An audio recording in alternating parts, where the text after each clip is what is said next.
Sebanyak 180 warga Rohingya Minggu pagi 10 Desember turun dari kapal di bibir pantai Laweng, Kecamatan Muara Tiga, Kabupaten Pidi, Provinsi Aceh.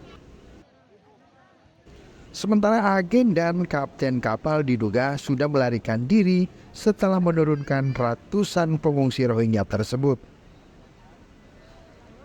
Ini merupakan warga Rohingya gelombang keempat yang mendarat di bibir pantai Laweng. Meski mereka telah turun ke daratan, para pengungsi itu belum juga dipindahkan dari lokasi awal akibat tidak ada tempat penampungan.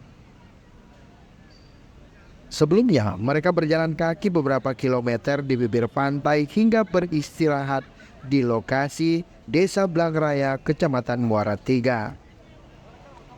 Berdasarkan pendataan sementara, jumlah pengungsi 180 orang yang terdiri dari 53 laki-laki, 74 perempuan, dan 53 orang anak-anak termasuk balita.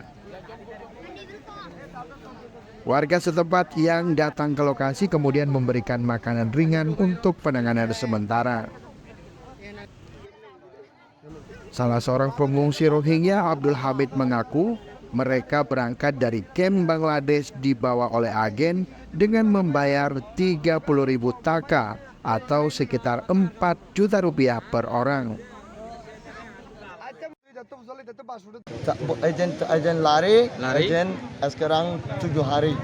7 hari sampai sana saya jauh. Orang-orang semua jauh. Tak boleh minum, nasi pun tak ada, minum pun tak ada. Dia nangis kan. Hari ini datang saja. Agen sudah lari. Agent udah lari. Dua enggak. Bayar berapa satu orang untuk agent? Bayar 30. Mungkin Bangladesh punya uang 30, Malaysia uang 1.200, 300, macam itulah.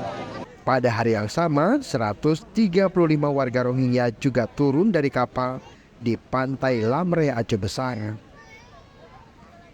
Warga sekitar menolak keberadaan pengungsi tersebut. Tim Liputan Aceh Video.